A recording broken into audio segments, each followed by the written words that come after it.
میں کہا بھائی اس سے بڑی بےزتی سر سید کی اور نہیں ہو سکتی۔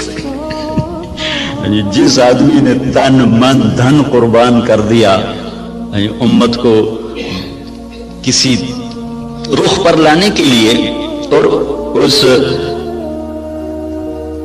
گرداب سے نکالنے کے لیے کہ یہ کچھ دنیا کو بھی سمجھنے والے بنے، ایک نواب صاحب کے پاس گئے چندہ مانگنے، وہ تھے مخالف ان کے، تو انہوں نے تمسخر اور ٹھٹھے کے طور پر اپنے پرانے جوتے ان کو ڈبے میں پیک کر کے دے دیے کہ آئیے آپ کی اسکول کے لیے چندہ ہے۔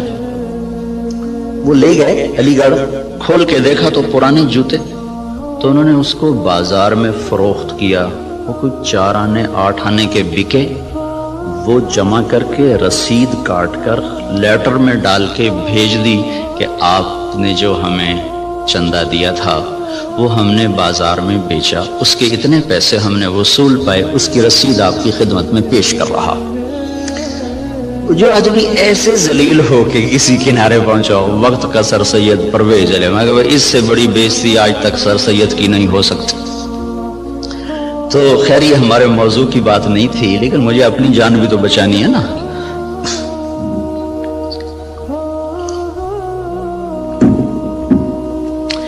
اللہ تبارک و تعالیٰ نے ہمیں ایک ذہن دیا ہے، اس وقت ذہن یہ ہے کہ ہم اپنی محنت کا کماتے ہیں، محنت کا کھاتے ہیں، جو کماتے ہیں جو مرضی کریں، یہ ایک ذہن جس کو ہم سرمایہ داری کا نظام کہتے ہیں۔ یہ 1925 میں ایک شخص پیدا ہوا تھا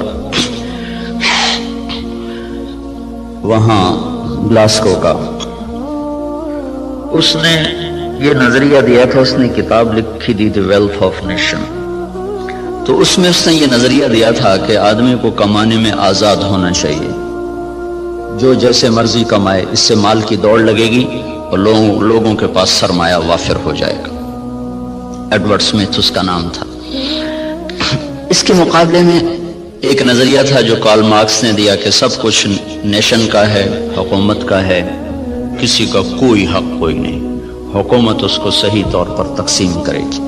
یہ 2 غلط نظریے دنیا میں چلے، ایک ختم ہو گیا، ایک قریب المرگ ہے، ختم ہونے پر ہے۔ اسلام اس کے بیچ میں لاتا ہے، وَكَانَ بَيْنَ ذَلِكَ قَوَامًا، وہ درمیان میں لاتا ہے، وہ ملکیت اللہ کی ثابت کرتا ہے، نہ میری نہ حکومت کی، الملک للہ۔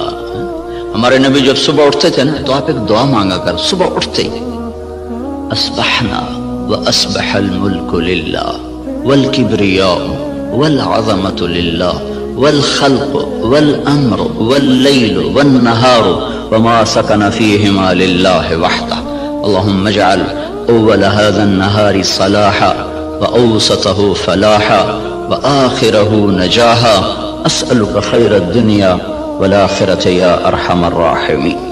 ہمارے نبی نے جو ہمیں دعائیں سکھائی ہیں وہ بھی معجزات نبوت میں سے ہیں کہ اتنے خوبصورت اسلوب میں اللہ سے بات کرنا اور مختصر کلمات میں سب کچھ مانگ لینا، یہ صرف نبی سکھا سکتا ہے اور کوئی نہیں سکھا سکتا۔ تو صبح اٹھتے ہی کیا اعتراف عبودیت ہے، عبدیت ہے، اصبحنا واصبح الملک للہ، میرے رب ساری کائنات جس پر دن چڑھ رہا ہے وہ تیری ہی ہے، ساری عظمتیں جلال و کبریا وہ تیرے لیے ہے، ساری مخلوق سارا کچھ وہ تیرا ہی ہے، زمین آسمان جو اس کے درمیان ہے وہ سب کچھ تیرا ہے۔ جب سب کچھ تیرا ہے میں تیرا محتاج بن کر تجھ سے سوال کرتا ہوں، یا اللہ اس دن کا اول وہ فلاح بنا دے اور اس کے درمیان کو صلاح بنا دے، اس کے آخر کو نجات بنا دے۔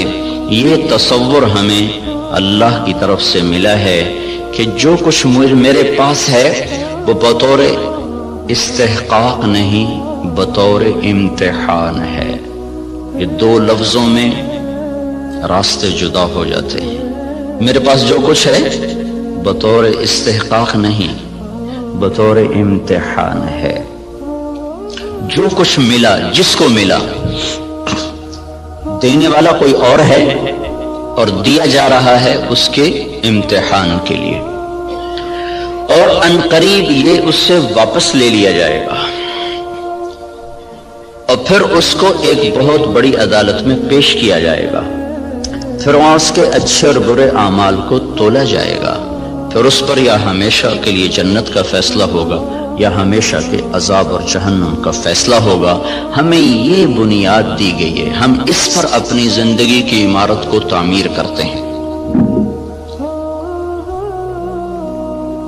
وہ بادشاہ وقت بھی ہے، تو اگر وہ دین کو سمجھتا ہے تو وہ کبھی یہ دعویٰ نہیں کرے گا کہ ملک میرا ہے۔ یہ دعویٰ فرعونی ذہن کے لوگ کرتے ہیں، الیس لی ملک مصر وہذہ الانہار تجری من تحتی افلا تبصرون، مصر میرا ہے، نہریں میری ہیں، میں جو چاہے مرضی کروں۔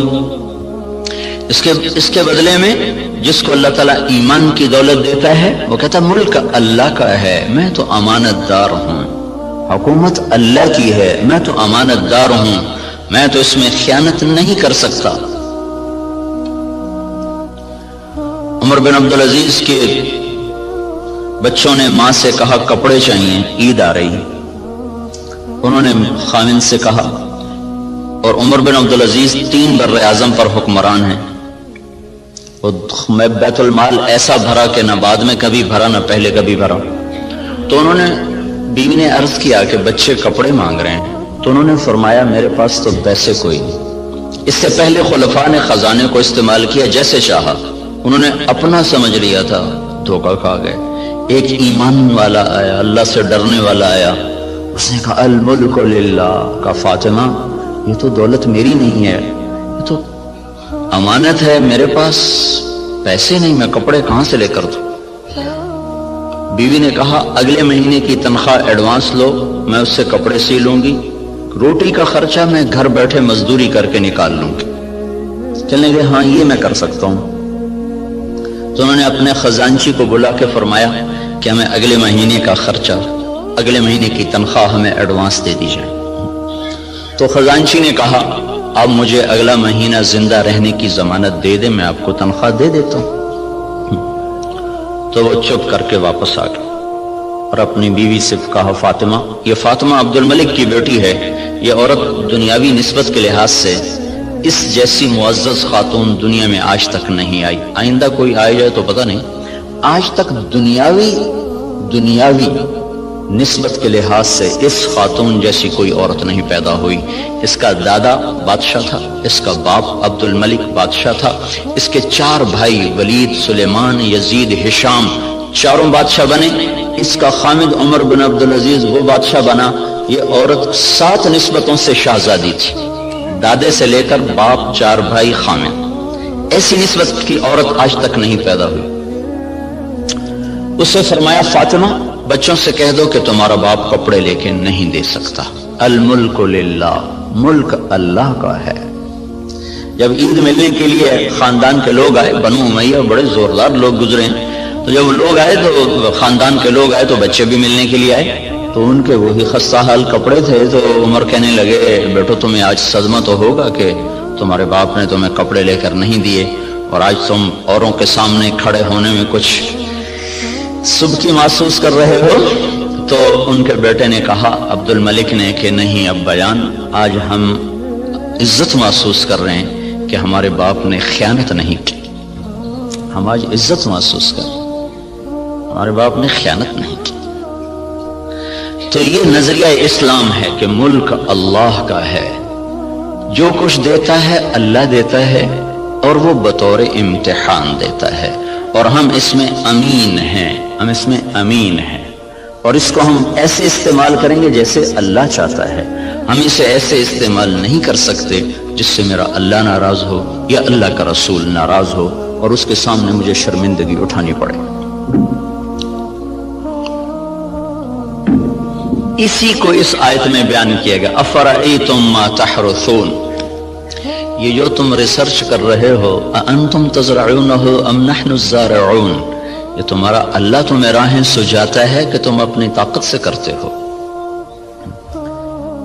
یہ وہی نظریہ کہ جو کچھ ہے اللہ کا، بھئی ہماری کوشش ہے، ہماری کوشش ہے اس کو برابر کرنے والا، اس کو پھل دینے والا وہ اللہ ہے۔ اَأَنْتُمْ تَزْرَعُونَهُ، بولو تم ہو یہ زراعت کرنے والے، ام نحن الزارعون، یا ہم ہیں زراعت کرنے والے۔ ان اللہ فالق الحب والنوا، کسی سائنسدان میں یہ طاقت ہے کہ زمین میں پڑے ہوئے دانے کو پھاڑ کے دکھا دے؟ کسی میں یہ طاقت ہے کہ وہ جڑوں کو اپنے حکم کے ساتھ چلانا شروع کرے، وہ تنے کو اپنی طاقت سے اٹھانا شروع کرے؟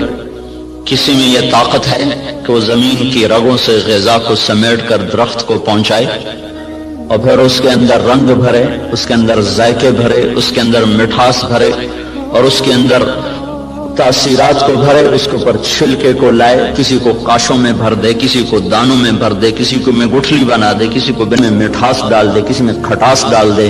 تو آسمان والا دعویٰ کر رہا ہے لو نشاء لجعلناہ حطاما، میں چاہوں تو تمہاری کھڑی کھیتیوں میں سے پھل کھینچ دوں اور کھڑی کو بھوسا بنا دوں، فظلتم تفکرون، بیٹھے باتیں کرتے رہ جاؤ۔ انا لمغرمون، ارے قرضے چڑھ گئے بھائی، بل نحن محرومون، بلکہ سب کچھ ہی گیا، مول ہی گیا۔ تو یہ ہمیں نظریہ قرآن دیتا ہے کہ ہم جو کچھ کرتے ہیں وہ اللہ کی امانت ہے، تائید ربانی شامل حال ہے، اللہ کا ہم ساتھ ہے، تب یہ قدم ہمارے اٹھتے ہیں۔ اس نظریے والے کی تحقیق اور ریسرچ پر بھی وہی کچھ ہوتا ہے جو ایک کافر کی ریسرچ پر ہوتا ہے۔ تو فرق کیا ہے؟ اس نظریے کے ساتھ ایوب ریسرچ آنا اور اللہ کے انکار کے ساتھ کسی لیبارٹری میں جانا، نتیجہ تو دونوں کو اللہ دے دیتا ہے، اس کو بھی دے دیتا ہے، اس کو بھی دے دیتا ہے۔ تو لیکن اس کا فرق کیا ہے؟ اس کا فرق پڑتا ہے عملی زندگی میں کہ جو آدمی اپنا سب کچھ کر کے چلتا ہے پھر وہ آزاد ہو کے چلتا ہے، وہ اپنی ترتیب زندگی میں نہ اللہ کو پہچانتا ہے نہ اس کے رسول کو پہچانتا ہے، اور جو اسے اللہ کی امانت سمجھ کے چلتا ہے اس کی ترجیحات تبدیل ہو جاتی، وہ اللہ اس کے رسول کو سامنے رکھ کر چلتا ہے اور وہ آخرت میں اس جواب دہ ہونے کے احساس سے چلتا ہے۔ یہ دو سوچ ترجیحات کو تبدیل کر دیتی ہے، ان کی سوچ اور طرف چلی جاتی ہے، وہ حرص و ہوس کے بندے بن جاتے ہیں، اللہ اس کے رسول سے غافل ہو جاتے ہیں۔ یہ قدم قدم پہ لرز لرز کے چلتا ہے، کانپ کانپ چلتا ہے۔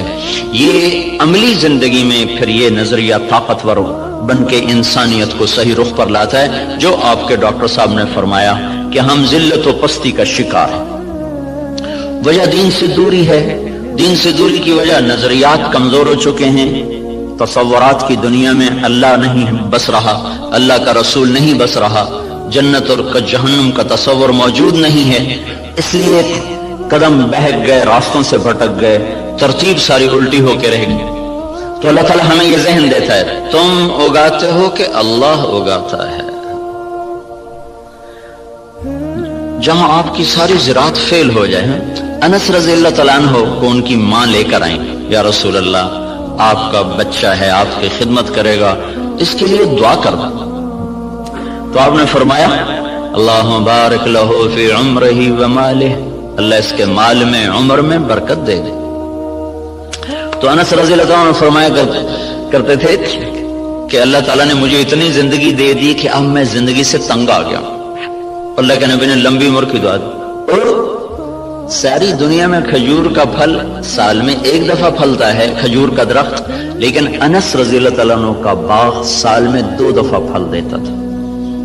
وہ گرمی میں بھی پھل لیتا تھا، سردیوں میں بھی پھل لیتا تھا، نہ ٹیکنالوجی تھی، نہ سائنس، نہ کچھ، صرف اللہ کے نبی کی دعا تھی کہ یا اللہ اس کے رزق میں برکت عطا فرما۔ تو ان کے پھل سال میں 2 دفعہ آتے تھے۔ وہ کھجور تو ویسے ہی بہت دیر کے بعد پھل لیتی ہے۔ سلمان فارسی آئے کہ یا رسول اللہ آزادی تو ملی پر نہ ملنے کے برابر کا، کیوں؟ کہ وہ یہودی نے کہا ہے 100 پودے کھجور کے لگاؤ، جب وہ پھلدار ہو جائیں پھر تمہیں آزاد کروں گا۔ اب کھجور جلدی پھل لینے میں آ جاتی ہے، وہ تو وہی دور تھا جو پرانے زمانے کی کھجوریں تھی جو چل چل چڑھ چڑھ کوئی 10 سال کے بعد پھل دینا شروع کرتی تھی۔ تو میری آزادی تو پھر نہ ہونے کے برابر. اچھا چلو مجھے لے چلو. 3-4 سال پہلے وہ جگہ میں دیکھنے گیا تھا جہاں وہ باغ تھا. انہوں نے باڑ لگائی ہوئی ہے اس کے چاروں طرف. باغ تو نہیں ہے، وہ خالی جگہ پر ہے وہاں موجود. تو آپ نے کھجور اٹھاتے اور لگا دیتے، کھجور اٹھاتے لگا دیتے. سال کے اندر اندر ساری کھجوریں بڑھ کے پھل دینے لگے. صرف 1 سال. ایک کھجور اٹک گئی.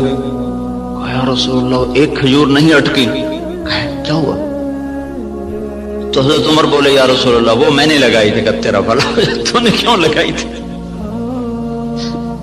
پھر آپ تشریف لے گئے، پھر آپ نے اپنے ہاتھ سے لگایا، سال کے اندر وہ پھلدار ہو گئی. اب یہاں ساری سائنس بھی فیل ہے، ٹیکنالوجی بھی فیل ہے. انتم تزرعونہ ام نحن الزارعون، تم اگاتے ہو کہ تمہارا اللہ اگاتا ہے، تم زراعت کرتے ہو کہ تمہارا اللہ کرتا ہے. زراعت کو پانی کے ساتھ جوڑا ہے تو اللہ تعالیٰ فرمایا افرأیتم الماء الذی تشربون انتم انزلتموه من المزن ام نحن المنزلون. یہ پانی تم بارش کا برساتے ہو کہ تمہارا اللہ برساتا ہے. بارش نہ ہو تو آپ مجھ سے زیادہ جانتے ہیں کہ زمین کا پانی، دریاؤں کا پانی وہ تاثیر نہیں رکھتا جو اللہ نے بارش کے پانی میں تاثیر رکھی. زندگیوں کو زندگی مل جاتی ہے. وَتَرَى الْأَرْضَ حَامِدًا وَتَرَى الْأَرْضَ خَاشِعًا، 2 لفظ قرآن استعمال کرتا ہے. زمین کو دیکھو وہ ایسے پھٹی پڑی ہوتی ہے، حامدہ، اس کا ظاہر ختم ہو چکا ہوتا ہے. وَتَرَى الْأَرْضَ خَاشِعًا، اندر باہر سے زمین برباد ہوتی ہے. تو پھر ایک دم اللہ تعالیٰ آسمان سے پانی برساتا ہے. جب آسمان سے پانی اترتا ہے اہتزت وربت وانبتت من کل زوج بہیج، تو بارش سے زمین وجد میں آ جاتی ہے، رقص میں آ جاتی ہے. اہتزت جیسے خوشی سے لوگ جھومنے لگتے ہیں، ایسے جب تمہارا رب آسمان سے بارش برساتا ہے تو زمین خوشی سے جھومنے لگتی ہے کہ اللہ تعالیٰ اس میں وہ کچھ اتارتا ہے جو انسان کے بس میں نہیں ہے. تو زراعت کے نیچے پانی کو اللہ تعالیٰ لے کر آئیں کہ یہ تم نے اتارا کہ تمہارے رب نے اتارا. لو نشاء جعلناہ اجاجا، اگر میں چاہوں تو دنیا کے سارے میٹھے پانی کو کڑوا کر دوں تو پھر کیا کرو گے؟ کہاں سے لاؤ گے پانی؟ تو آج کل تو ٹیکنالوجی کا دور ہے نا، کوئی کہہ سکتا ہے کہ ہم پلانٹ لگا لیں گے، میٹھا بنانا شروع کر دیں گے، پانی میٹھا شروع کر دیں گے. تو اسی ذہن کے لیے اللہ تعالیٰ نے ایک آیت اور اتاری ہوئی ہے، قل ارأیتم ان اصبح ماؤکم غورا فمن یاتیکم بماء معین. مجھے بتاؤ جب میں تمہارا پانی ہی ختم کر دوں تو کہاں سے لاؤ گے؟ ویسے ہی ختم کر دے. ان اصبح ماؤکم غورا، ایک قلعہ فتح نہیں ہو رہا تھا ملک شاہ کے زمانے میں، لمبا زمانہ گزر گیا، قلعہ نہیں فتح ہوا، پہاڑی پر تھا. ایک صبح اٹھے تو سارے شہر والوں نے سفید جھنڈے لہرائے ہوئے دروازے کھول دیے. کیا ہوا بھائی؟ رات کو نظام الملک جو وزیر تھا، وزارت کے لحاظ سے شہرت پانے والوں میں اسلامی تاریخ میں نظام الملک کا نام قیامت تک رہے گا. بہت اعلیٰ درجے کی صفات کا حامل اور ایسی وزارت کی کہ آج تک اس کی مثالیں دی جاتی ہیں. وہ سالار لشکر تھا. جب وہ تنگ آ گیا نا تو اس نے رات کو اٹھ کے دعا کی، یا اللہ ہم سے نہیں فتح ہو رہا، تو راستہ کھول دے. صبح قلعے کے دروازے کھول کے لوگ نیچے اتر آئے، کہا یہ ہم ہتھیار ڈالتے. کیا ہوا؟ کہ رات میں سارے شہر کا پانی خشک ہو گیا، ایک قطرہ پانی کوئی نہیں، ایک بوند پانی کوئی نہیں. دھس ان اصبح ماؤکم غورا، پانی کو دھسا دوں، کہاں سے لاؤ گے؟ اور دھنسے کو نکال دیں. حدیبیہ پر جب پہنچے 1400 آدمی، کنواں خشک، وہ پانی ختم. وہ تو حادثہ پیش آ گیا کہ انہوں نے اندر جانے سے روک دیا. وہ تو مکے جانے کی تیاری کر آئے تھے، راستے میں روک دیے گئے، پانی ختم ہو گیا. تو یا رسول اللہ پانی ختم ہے، کیا کریں؟ تو آپ نے کہا کوئی تھوڑا بہت ہو تو لاؤ. تو ایک آدمی تھوڑا سا پانی لے کر آیا، تو آپ نے منہ میں ڈال کے خشک کنویں میں کلی کی تو کنویں کا پانی ابلتا ہوا باہر اٹھتے اوپر تک آ گیا. خشک کو اٹھا دیا، کھڑے کو دھنسا دیا.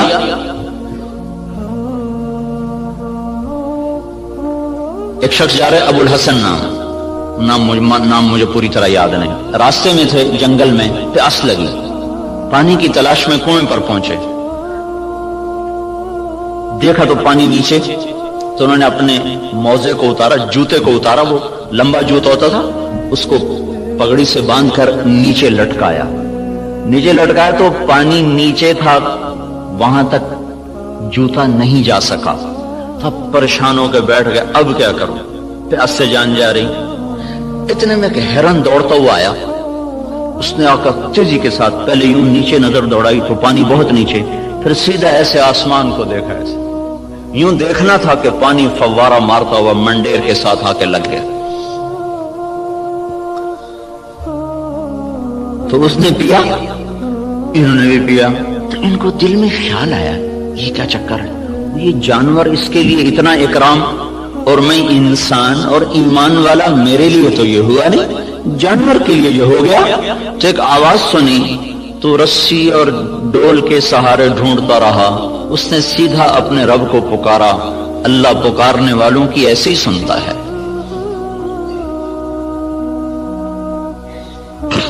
تو یہ چیز ہمیں ایک راستہ دیتی ہے کہ ہمارے سوچ کے، تحقیق کے، ترتیب کے انداز اور ہیں۔ اللہ تعالیٰ جن چیزوں کو ہمارے اوپر لازم کرے گا انہیں ہمیں کرنا ہوگا۔ نماز اذان کے بعد بھی ڈاکٹر صاحب دفتر میں بیٹھے ہوں، ریسرچ کر رہے ہوں، تو یہ ساری ریسرچ زہر حلاحل ہے، اب اس کا انسانی خدمت سے تعلق ختم ہو چکا ہے۔ اللہ کی ندا کے بعد بھی تحقیق چل رہی ہو، اللہ کی صدا کے بعد بھی دفتر چل رہا ہو، تو یہ ساری برکتیں اپنے ساتھ لے کے چلا جائے گا۔ اب ہمارے لیے حکم ہے بند اذان باہر دینے کا حکم ہے۔ مسجد کے اندر اذان دینا مکروہ ہے، باہر بلال رضی اللہ تعالیٰ عنہ مسجد کے ساتھ ایک کوٹھا تھا، ایک صحابی کا گھر تھا، اس کی چھت پہ چڑھ کے اذان دیا کرتے تھے کہ اذان باہر کی زندگی کو معطل کرنے کے لیے ہے اور مسجد کی زندگی کو آباد کرنے کے لیے ہے۔ حی علی الصلاۃ کے بعد اب نہ کوئی دکاندار، نہ کوئی تاجر، نہ زمیندار، نہ کوئی مرد، نہ کوئی عورت، جو جہاں پر ہے اسے حکم ہے کہ ہاتھ اٹھا لے اور چلے اس رب کی طرف جو کہہ رہا ہے حی علی الصلاۃ، آؤ نماز کی طرف۔ یہاں کیا ملے گا؟ یہاں تو ہم بہت کچھ کام کر رہے ہیں، لوگوں کی خدمت کر رہے ہیں، ریسرچ کر رہے ہیں، یہاں کیا ملے گا؟ تو اس سوال کا جواب اگلے دو جملوں میں دیا گیا، حی علی الفلاح، آؤ یہیں سے کامیابی ملے گی۔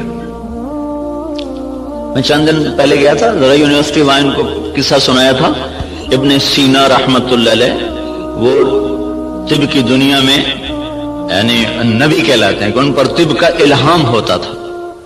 اس شخص کا بنایا ہوا نظام طب اور اس کے قوانین آج بھی معتبر اور مستند سمجھے جاتے ہیں۔ 600-700 برس پہلے وہ شخص گزرا ہے جب اتنے آلات نہیں تھے، لیکن اس شخص میں ایک صفت تھی، جب کسی مسئلے میں اٹک جاتے تھے اور نہیں سمجھ میں آتا تھا تو چھوڑ کے نفل کی نیت باندھ کے کھڑے ہو جاتے اور سجدے میں سر رکھ کر کہتے، اے رب میرے اوپر اس مسئلے کو واضح فرما دے۔ سجدے میں پڑھ نفل کی نیت باندھ کے سجدوں میں سر رکھ، اے میرے رب میں جاہل ہوں، میرے اوپر اس چیز کو منکشف فرما۔ پھر 1 دفعہ 2 دفعہ 3 دفعہ کرتے کرتے کرتے کرتے مانگتے مانگتے کا وہ چیزیں ان پر کھلتی تھیں، اور ایسا وہ لوگوں کو فن دے کر گئے ہیں کہ آج بھی ان کے فن کو تسلیم کیا جاتا ہے، اتنی تحقیقات کے باوجود بھی۔ تو آپ بھائی بہت بڑے کام میں لگے ہوئے ہیں، بہت بڑی ضرورت پوری کرنے میں لگے ہوئے ہیں۔ زراعت فرض کفایہ ہے، تجارت جائز ہے، تجارت کرنا جائز اور زراعت کرنا فرض کفایہ۔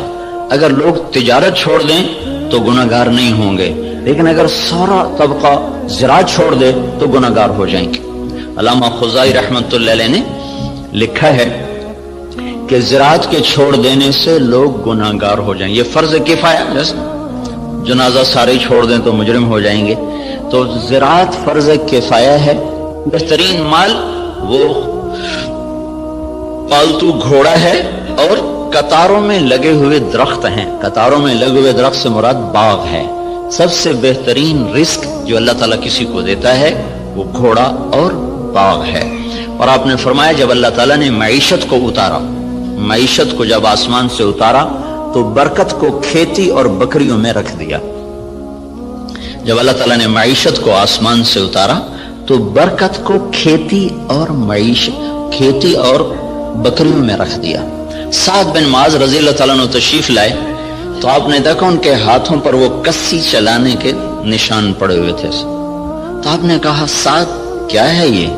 کہا جی یہ کسی کے نشان ہے، میں زمین کھودتا ہوں، گوڑی کرتا ہوں. گوڑی کرتے نا زمانے میں ہاتھوں سے کرنا، تو یا رسول اللہ وہ میں خود کرتا ہوں، اس کے کرنے کی وجہ سے یہ میرے نشان پڑ گئے ہیں، بچوں کی روٹی کماتا ہوں. تو آپ نے ان کا ہاتھ لے کر ایسے چوما اور کہا اس ہاتھ پر جہنم کی آگ حرام ہے.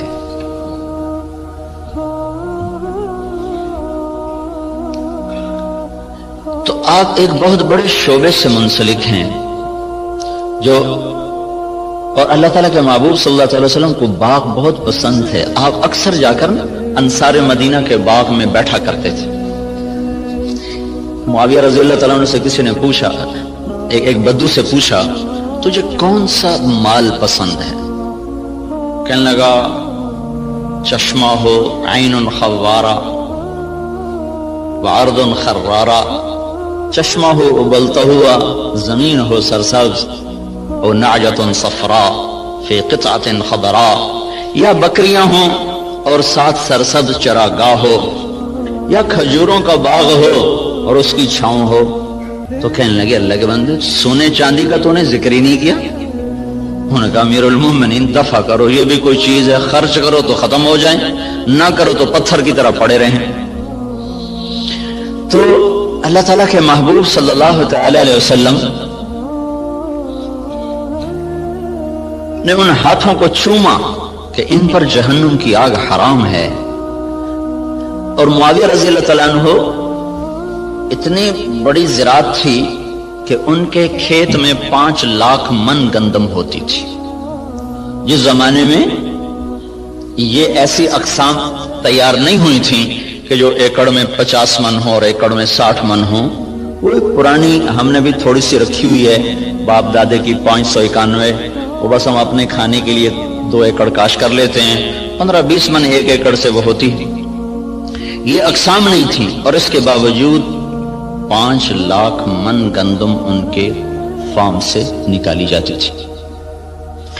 اور عمر رضی اللہ تعالیٰ عنہ جب خلیفہ بنے تو انہوں نے اپنے ساتھ تھوڑا بہت اپنا کام کرتے تھے، تو چلتے چلتے چلتے ان کی سالانہ جو آمدن تھی وہ 40,000 اونٹ تھے. 40,000 اونٹ عمر رضی اللہ تعالیٰ عنہ کے سارا سال وہ چراگاہوں میں چرتے رہتے تھے، اور روزانہ 20 اونٹ ذبح کر کے مہمانوں کو کھلایا کرتے تھے، اور خود مہینے میں 1 دن گوشت کھاتے تھے. اپنی ذات کے لیے مہینے میں 1 دن گوشت، اور مہمانوں کے لیے روزانہ کا دستور تھا. 20 اونٹ روزانہ ذبح ہوتے تھے اور لوگوں کو کھلایا جاتا تھا. تو یہ تحقیق اور ریسرچ تو سب کچھ ہے اور بڑی جان بھی لگ رہی، اور خود ہم دیکھ رہے ہیں کہ ہماری 5 من کپاس ہوتی تھی، اب وہی 30 من ہو رہی ہے، 35 من تک چلی جاتی ہے. ہماری 15-20 من گندم ہوتی تھی، وہ 60 من تک خود میرے اپنی زمین میں نکلی ہے. اوسط کے لحاظ سے تو نہیں، لیکن 2, 4, 10 ایکڑ ایسے ہر دفعہ دیکھے کہ 60 من تک گندم چلی گئی، 100 من تک مکی چلی گئی ہے. لیکن وہ جو ڈاکٹر صاحب نے بات کی تھی کہ ذلت تو ساتھ نہیں چھوڑ رہی، وہ تو اسی طرح چھائی ہوئی ہے. اتنی فراوانی کے باوجود ذلت سروں سے جا ہی نہیں رہی کہ اس کے لیے ایک اور نظام ہے، اس کے لیے اور اسباب ہیں. اس ریسرچ و تحقیق و تدقیق کے ساتھ ایک نظام اور ہے، وہ ہے اللہ اس کے رسول کی پسندیدہ ترتیب زندگی کو بھی سیکھنا اور اس کو بھی اپنی زندگی میں شامل کرنا اور اس کو لے کر ساری دنیا میں پھرنا. اس امت کا جو کام ہے وہ ساری دنیا کے انسانوں کو اللہ کا تعارف کروانا اور اللہ کے دین کی طرف بلانا ہے. وہ پہلو ہمارا بالکل خالی ہو گیا ہے. میں مکہ میں تھا تو مجھے ایک ملے، اس کے PhD تھے ارضیات کے. ایک جگہ کھانے پہ ان سے ملاقات، وہ مجھ سے کہنے لگے آپ کے پاکستان کی جو زمین ہے ساری دنیا میں ایسی زمین کسی ملک کے پاس نہیں ہے جو اللہ تعالیٰ نے قدرتی اس کے اندر صفات رکھی ہیں، دنیا کے کسی خطے میں یہ صفات موجود نہیں۔ میں نے کہا آپ کی بات درست ہے، لیکن ایک اور ہمیں وائرس لگ گیا ہے جس نے ہماری ہر شے کو برباد کر دیا ہے، وہ بددیانتی اور خیانت کا وائرس ہے جو جان نہیں چھوڑ رہا۔ امریکن سنڈی بھی مر گئی اور کپاس کے وائرس کا بھی علاج ہوگا۔ تو بیوٹی کپاس میں نے اس دفعہ 10 ایکڑ کاشت کی تجربے کے طور پر، جس پر سنڈی ویسے ہی نہیں آئی، وہ نہیں آئی، ہم نے 10 ایکڑ کاشت کیا تجربے کے طور پر، اس پر سارے سیزن میں کوئی سنڈی کا اٹیک نہیں ہوا سوائے لشکری سنڈی کے۔ تو وائرس کو بھی کنٹرول ہو گیا، سنڈیاں بھی کنٹرول ہو گئیں، لیکن یہ جو بددیانتی کا وائرس لگا ہے یہ مصیبت خانہ بڑھتا ہی جا رہا ہے، بڑھتا ہی جا رہا ہے۔ جب تک یہ اندر سے نہیں نکلے گا اللہ تعالیٰ کی نظروں سے ہم گرتے رہیں گے، گرتے رہیں گے، گرتے رہیں گے۔ کہ محبوب پاک صلی اللہ تعالی علیہ وسلم کا ارشاد ہے اذا اتخذ الفیء دولا، جب میری امت میں حکومت کے افسران بددیانت ہو جائیں گے اور حکومت کے خزانے کو خود لوٹنا شروع کر دیں گے، والامانۃ مغنما، اور عوام الناس بھی بددیانت ہو جائیں گے، جس کے پاس امانت رکھی جائے گی وہ کھا جائے گا، والزکاۃ مغرما، اور مالدار لوگ بخیل ہو جائیں گے اور زکوٰۃ دینا چھوڑ دیں گے، وتعلم لغیر الدین، اور جب میری امت کے علماء کا رخ اللہ کی طرف بڑھنے کی بجائے بادشاہوں کی طرف بڑھنا شروع ہو جائے گا اور علم دین کو اللہ کی بجائے دنیا کے لیے حاصل کیا جانے لگے گا، وَأَطَاعَ الرَّجُلُ زَوْجَتَهُ، اور لوگ بیویوں کے فرما بردار ہو جائیں گے، وَعَقَّ أُمَّهُ، اور ماؤں کے نافرمان ہو جائیں گے، اور ادنا صدیقہ، دوست کو دیکھ کر باہیں پھیلا کر گلے سے لگائیں گے، وَأَقْصَى أَبَاهُ، باپ کو دیکھ کر ان کو دھکا دے کے راستے سے ہٹا دیں گے، وَصَادَ الْقَبِيلَةَ فَاسِقُهُمْ، قبیلے کا سردار نافرمان ہوگا، وَأُكْرِمَ الرَّجُلُ مَخَافَةَ شَرِّهِ، ایک دوسرے کو اکرام کر کے بھی آپس میں بغض رکھا ہوا ہوگا، مسکرا کر بھی ملنا ہوگا، اندر میں نفرت بھی ہوگی، ایک دوسرے کے شر سے بچنے کی ہر ایک کی نیت ہوگی، وَكَانَ رَئِيسُ الْقَوْمِ أَرْذَلَهُمْ، بڑے بڑے کلیدی عہدوں پر نکمے لوگوں کو بٹھا دیا جائے گا، نااہل لوگوں کو بٹھا دیا جائے گا، وارتفعت الاصوات فی المساجد، مسجدوں میں لڑائیاں شروع ہو جائیں گی اور فرقہ واریت کی آگ بھڑک اٹھے گی، وظہرت القینات والمعازف، اور گانے والیاں معزز اور محترم ہو جائیں گی اور گانے والیاں عام ہو جائیں گی، اور موسیقی چاروں طرف پھیل جائے گی اور موسیقی کے آلات ہر طرف عام ہو جائیں گے، وشربت الخمور، اور شراب عام ہو جائے گی، ولبس الحریر، اور مالدار لوگ مرد ریشم استعمال کریں گے، ولان آخر هذه الامت اولها، اور اس امت کے آج کے لوگ پہلے لوگوں کو جاہل، ان پڑھ، اس قسم کے القابات سے نوازیں گے۔ جب میری امت میں یہ سب کچھ ہوگا، جب یہ سب کچھ ہوگا تو پھر کوئی دوا کارگر نہیں، کوئی طبیب کارگر نہیں، کوئی تدبیر سرے نہ پہنچے گی۔ پھر کیا ہوگا؟ فَلْيَرْتَقِبُوا عِنْدَ ذَلِكَ رِيحًا حَمْرَاء وَزَلْزَلَةً وَمَسْخًا وَقَذْفًا وَخَسْفًا وَآيَاتٍ مُتَتَابِعَاتٍ، پھر میری امت پر زلزلے آئیں گے، پھر میری امت پر ہوائیں پاگل بن کے ٹوٹ پڑیں گی، پھر ان کو زمین میں دھنسا دیا جائے گا، پھر ان پر پتھروں کی بارش ہوگی، پھر ان پر اوپر نیچے عذاب کے کوڑے برسیں گے، اس طرح عذاب آئیں گے جیسے تسبیح ٹوٹ جائے اور اس کے دانے ٹپ ٹپ ٹپ گرتے ہیں، ایسے اوپر نیچے اللہ کی طرف سے تنبیہات کا ایک نظام چلے گا۔ جب تک ان برائیوں سے یہ نکلیں گے نہیں، اس وقت تک انہیں کوئی اللہ کے ہاں عزت نہیں دلا سکتا، نہ یہ دنیا بنا سکتے نہ یہ آخرت بنا سکتے۔ کافر اور ہم میں فرق ہے، وہ جو مرضی کریں، اگر وہ دنیا کے اسباب کو